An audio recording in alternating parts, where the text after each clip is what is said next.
All right. Good morning, everybody. Happy Walz Wednesday. I am Harris Walz Communications Director Michael Tyler, joined again today by Convention Executive Director Alex Hornbrook and the governor of the state that J.D. Vance claims he is from, Kentucky, Governor Andy Beshear.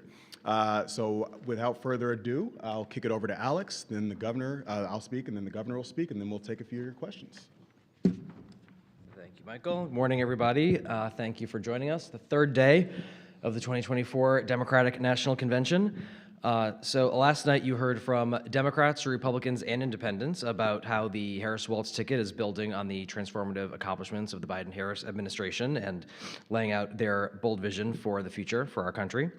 Tonight's theme, Fight for Our Freedoms, will showcase how Vice President Harris has spent her entire career fighting for America's freedoms and why she chose Governor Walz as her running mate, including his record as a champion for America's working families and a staunch defender of our fundamental freedoms.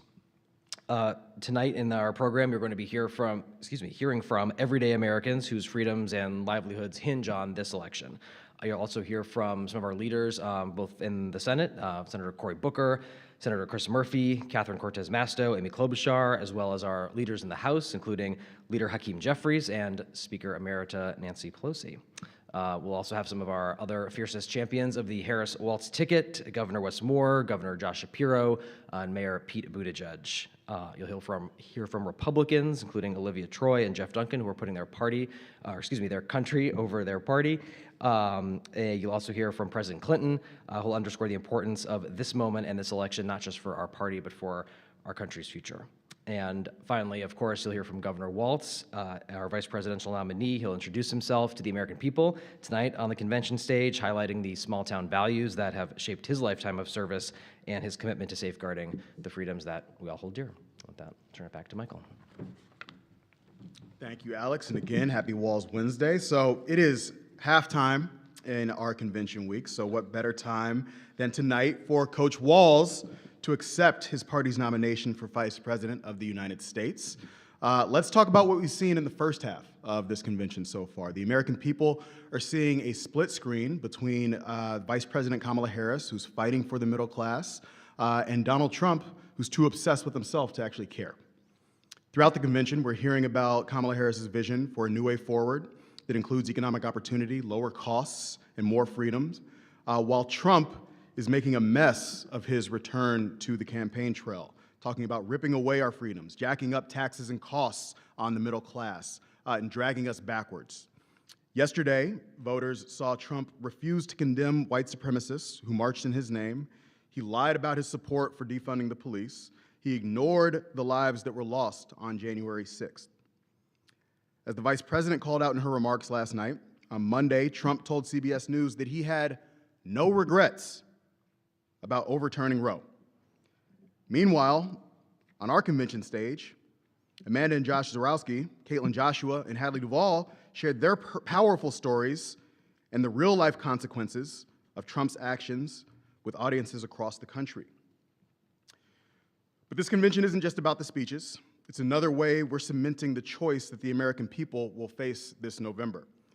Every day this week, Americans are seeing that stark choice before them. Trump's dangerous Project 2025 agenda versus Kamala Harris's optimistic, future-focused vision. And while Trump sows chaos and division, doubling down on his greatest losing hits, I cannot emphasize this enough. This will be a very close election.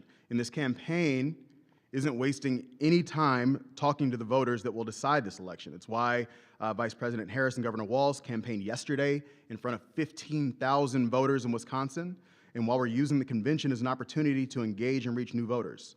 Look no further than what we've done the past few days. We told you yesterday about the work that we did leading up to the convention. Team Harris-Walz held a weekend of action, over 2,800 events in the Battleground states, 10,000 volunteers, making 900,000 phone calls, knocking on almost 150,000 doors for a grand total of over 1 million voter contacts the weekend leading into the convention. So we're building on that momentum. This week already, we've launched tools for volunteers to get involved with our campaign, hold trainings, empowering volunteers to organize in their own communities. Today, we will hold the biggest night of phone banking for the entire campaign. We're going to be hosting 400 phone banks across the battlegrounds with over 4,000 volunteers who are making calls as our next Vice President, Tim Walz, takes the stage tonight. And then again tomorrow night, as Vice President Harris accepts the Democratic nomination for President of the United States, we'll host 500 watch parties across all 50 states. Because in this campaign, these are not just made for TV moments. These are critical opportunities to talk directly to the voters who are going to decide this election. And so while the energy inside the United Center has been unprecedented, our energy isn't just in the crowds. It's in the work that we're doing to win. It's work that Donald Trump's campaign couldn't care less about, whether he's in Bedminster or Mar-a-Lago or on Truth Social. And it's the work that will send Vice President Harris and Governor Walz to the White House this November. So with that, I will turn it over to Governor Beshear.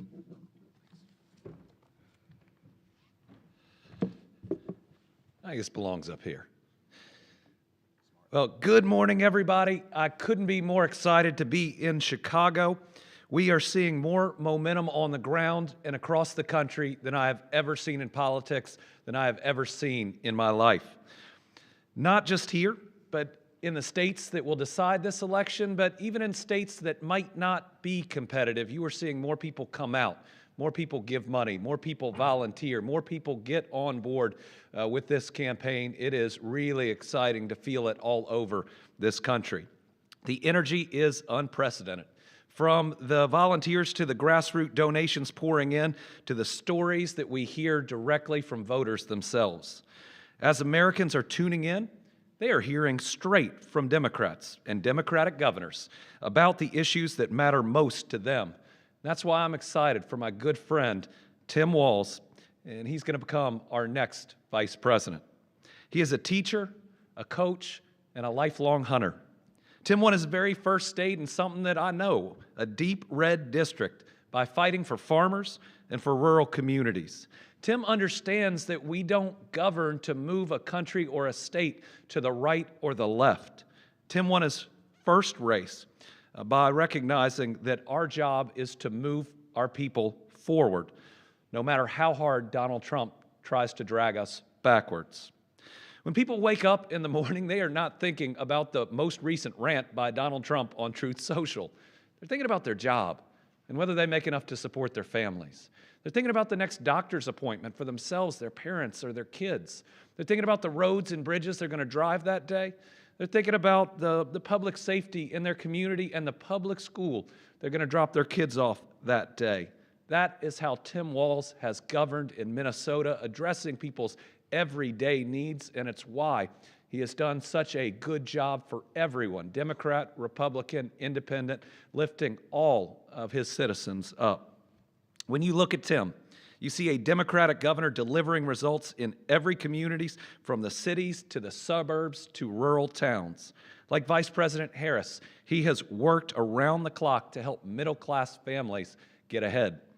He brought Minnesota to the lowest unemployment rate of any state in recorded history. He signed the largest tax cut in state history to put money back in families' pockets. Under his leadership, Minnesota, along with Kentucky, is now one of the top states to do business.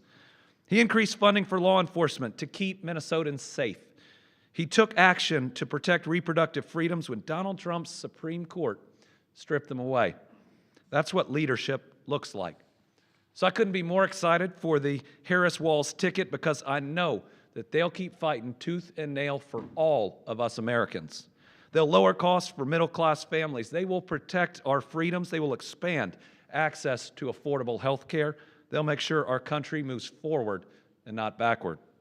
President Biden said that picking Kamala Harris as his vice president was the first and the best decision he made as nominee for president. I know that we will look back and say the same thing about President Harris's selection of Coach Walz. And maybe hearing that from me is something. But I love Tim Walz. He's a good man. He's been there for me. He's going to be a great vice president. He's going to be a great role model for all Americans. I'm proud that my kids are going to get to watch him give that speech tonight. And I couldn't be more excited for his family to share in this moment with him. So with Vice President Harris and Tim Walz leading the way, we will bring joy back to our country. We will fight every day, and as Tim Walz says, we'll sleep when we're dead, and we will win this election this November. Thank you all.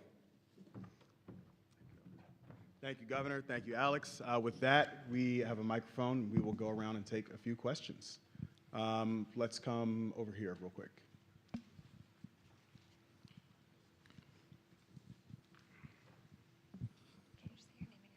Of course. Hi, Stephanie Lai, Bloomberg News. Thanks for doing this. The question I have for you is, can you tell us about how the campaign is looking at the Battleground map? Are there areas to expand? Yeah, listen, I think we've been pretty open and explicit about what we see as our path to victory, right?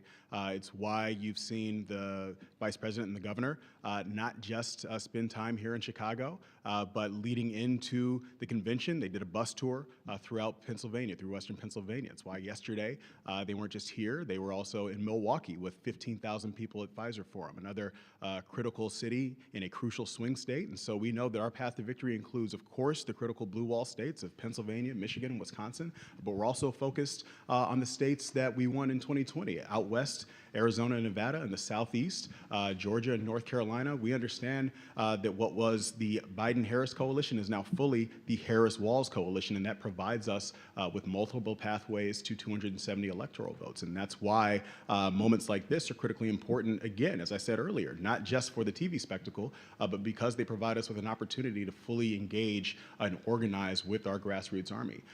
So we have, over 1,600 staff. We've got 300 field offices across all of the battleground states, so that's the work that we're doing on the ground. We just announced our fall paid media reservations, our initial round of paid media reservations, $200 million in digital advertising, another $170 million in television advertising, because we're going to relentlessly communicate with the voters that are going to decide that pathway to 270 electoral votes throughout all of those critical battleground states that I just listed. So we're excited about the work and the enthusiasm that we're seeing on full display in Chicago today, but again, we remain laser focused on the work that needs to be done over the next 76 days here. Good morning. Donnell Suggs with the Atlanta Voice. I wanted to ask, the past 2 days, the speeches by Reverend Warnock, Senator Warnock, and then by the Obamas yesterday in particular, do you think that made an impact on some of the voters that might be middle of the road or not sure what to expect from the Harris-Walz ticket? Yeah, I'll start, and I'll let the governor weigh in here too. But I think absolutely what you've seen, some of the most powerful and effective communicators in the Democratic Party lay out the case, right? Speak to who Vice President Harris is as a person, her biography, how that connects to her value set, the way that she sees the world, and who she's going to fight for as President of the United States. You've seen them lay that out. You've also seen them call out the stakes of this election in ways that only they can do, right? Speaking to the threat that Donald Trump poses, the work that he wants to do, whether it's his plans to enact a national abortion ban across this country, with or without Congress, whether it's his extreme and dangerous Project 2025 agenda that he's trying to run away from, but the problem for him is that it's written by his people for him, that wants to gut checks and balances, consolidate power into the Oval Office, return us to a failed economic approach that only benefits rich folks like Donald Trump and the people who contribute to his campaign. I think you've seen, whether it's President Obama, Senator Warnock, or all the other speakers who we've had in Chicago thus far, they've all spoken to key segments of the Walz-Harris coalition. We've seen folks respond in kind. And so we're obviously grateful to have what you've seen is a united front in the Democratic Party, people who have shown up to express, number one, their gratitude for President Biden, their support for Vice President Harris, and underscored the enthusiasm for the work that we have to do moving forward here. So we're excited about what's on full display throughout this week, but as I will continue to say, our focus fundamentally remains on the work that we need to do over the next 70-plus days between now and November. But Governor, I'll let you weigh in here too. Well, I was honored to speak right in front of the senator on Monday night, and I love how he talks about faith. It's something that certainly drives my life, but also gives everybody an understanding of the why of the decisions that he makes and that I make. I love being able to talk about the golden rule that we're supposed to love our neighbor as ourselves, and the parable of the Good Samaritan that says everyone's our neighbor. And so you look at these two campaigns, one that's trying to lift everyone up, suggesting that there is room for everyone at this table, that we should be kind to each other and support everyone, and another that's based on vengeance and retribution and trying to create an us versus them and constantly trying to make another American our enemy. Now, one of the reasons I'm all in for Harris-Walz is I believe they can not only win this election, but they can move us past this constant division, this constant us versus them. We have real enemies abroad that want our country to fail. We've got to be united as a people, and I believe that once we move past this boiling point that our country has been at, then we are going to move to a better place. And just to hear the Obamas talk about decency, even with everything that was thrown at them when they were in office, when they weren't treated decently by a lot of people, but they are still out there calling on all of us to be better and still providing such great guidance and such great leadership. So yes, I believe that all three of those speakers truly speak to our American values because we want to like our neighbor. It doesn't matter how they're registered, we still want them to get ahead. You know, this country can't be, I want Democrats to do better or just Republicans to do better. It's got to be that we all do better. So when we talk about Tim Walz and that lowest unemployment rate, that's helping everybody. When we talk about the middle-class tax cuts proposed by the Vice President, that helps everybody. And that's where we've got to get to. And that's where this ticket's going to bring us.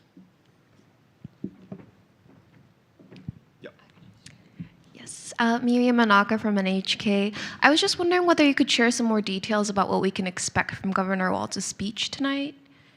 Yeah, listen, I'm not going to get ahead of the governor's speech tonight, but I think what you can expect writ large is sort of a cementing of this introductory frame, right? He's been on the stump for about 2 weeks so far since the vice president announced him as her running mate, and they've obviously gotten busy crisscrossing the country, going to all the battleground states. Again, you've seen the enthusiasm from the crowds from places like Eau Claire, Wisconsin, Detroit, Phoenix, Nevada, Phoenix, Las Vegas, and then of course even last night right up the road in Milwaukee. And again, as I'll say, we're even more excited about the fact that we're turning that energy and enthusiasm into volunteer action right now. But he's only been on the stump for 2 months, or 2 weeks. And so the vast majority of the American people on a wider swath of the electorate is going to have the opportunity to fully understand and get to know who Governor Walz is, right? As somebody who was a school teacher, a football coach, and then obviously has been a congressman and a governor for some time now. The through line there is going to be that Governor Walz has always been somebody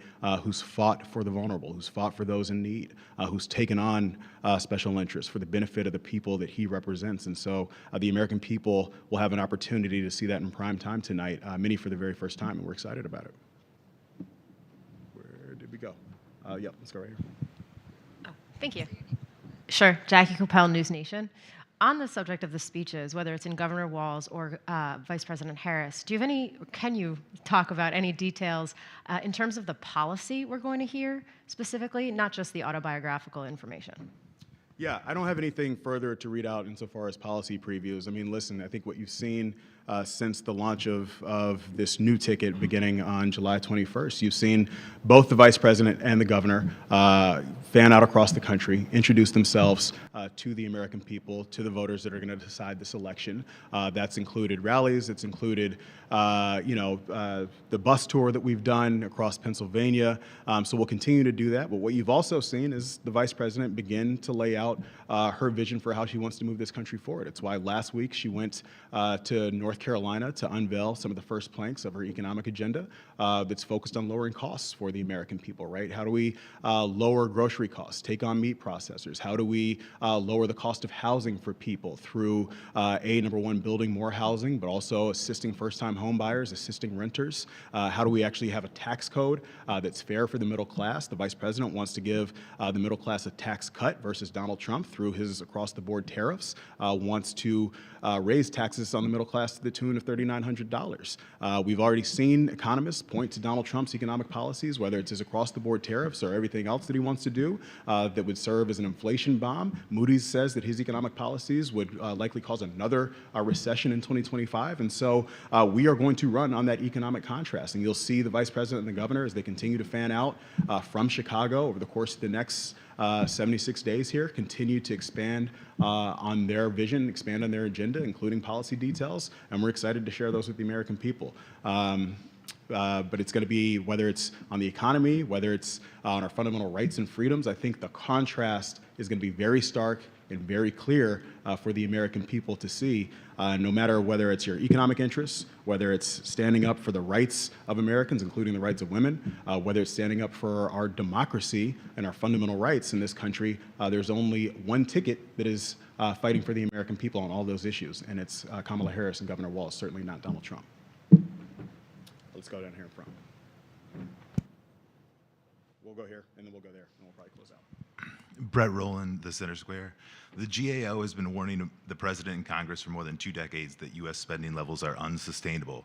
Do VP Harris and the Democrats have a specific plan to address this? And follow-up part, would the nominees support a bipartisan debt commission? Yeah, listen, again, as I said, I'm not going to get out ahead of further policy rollouts that we'll have, but the American people have plenty of time to see more details as we roll them out for the duration of this campaign. We're excited to roll out the first planks of the Vice President's economic agenda last week. We're excited to be here in Chicago to fully cement the introductory period of this campaign, and we will be releasing more policy details as this campaign moves forward. Also, I would be remiss if I did not point out that the American people will have hopefully ample opportunities to see the contrast between their policy visions on full display starting on September 10th with the ABC News debate. Should Donald Trump keep his word and actually show up, not only will we have an opportunity to see that contrast on full display on September 10th, but then we would hope that we would have a second debate, but that's all contingent upon him showing up on the 10th. And let's go here to close out. Thank you. Thank you for doing this. Viviana Mazza, Corriere della Sera from Italy. Will the struggles with infertility of Governor Walz and his wife have a place in his speech? How important is it in creating a connection? And given also, I saw they've been attacked on that from the Trump campaign, it's not IVF, and for the governor, what lessons from your campaign apply to this campaign on reproductive rights, in your opinion?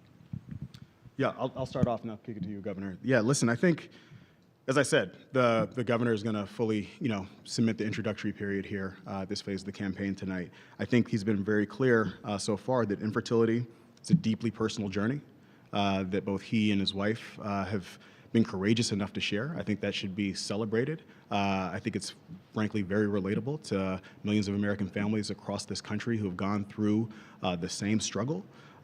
Frankly, I think it's a little bizarre that J.D. Vance and Donald Trump want to attack the governor for experiencing something that, again, millions of Americans go through themselves. And frankly, I think it's a little bizarre that those attacks are not simply limited to the way that they're trying to characterize his experience with infertility treatments. They continue to attack reproductive rights writ large. They continue to go after the rights and freedoms of Americans across the board. I think you will see the American people, you've already seen the American people fully reject that approach to politics. It began in 2020. You saw it again in 2022, not just in blue states, but in states like Kentucky and Ohio as well, when Republicans are running on this extremist record. And that's what we'll see in 2024. But I'll let the governor speak more to these as well. What we've seen is in every state where reproductive freedom is put on the ballot, that people turn out and vote for that freedom. Certainly in Kentucky, Donald Trump's appointed Supreme Court ushered in the most draconian laws in the country with a near total ban, including no exceptions for rape, incest, or non-viable pregnancies. That's why it's really personal to me when Hadley Duvall stands up and talks about being violated by her stepfather starting at 5 and becoming pregnant at 12. And in my state right now, there are other 12-year-olds going through that don't have options inside of Kentucky. So let me tell you, 85 to 90% of Kentuckians disagree with that, think it's wrong, and think it's gone way too far. So I believe it is both about our freedoms as Americans, freedom for women to make the choices that they choose, freedom over their own bodies, freedom to pursue fertility treatments. I mean, these fertility treatments are gifts from God where people who previously couldn't have children now can. I can't tell you how many children, now young adults even, that I know that without fertility treatments, regardless of the 3 letters of that fertility treatment, without that, those children wouldn't be walking on this earth. The freedom to choose not to have children at all and not to be judged for it. That's something that I think is deeply personal to Americans wanting to have those choices. But the other thing is again, extremism, especially the level of extremism that's been pushed by Donald Trump and J.D. Vance. The people of America are not comfortable with it. They want to be able to make their own choices and not have choices forced upon them. Thank you, Governor. Thank you all for joining us this morning. We're going to get out of here, but we're excited for another day of energy and enthusiasm here in Chicago amongst the Democrats. Thank you all so much. Thank you to that one person. Yeah.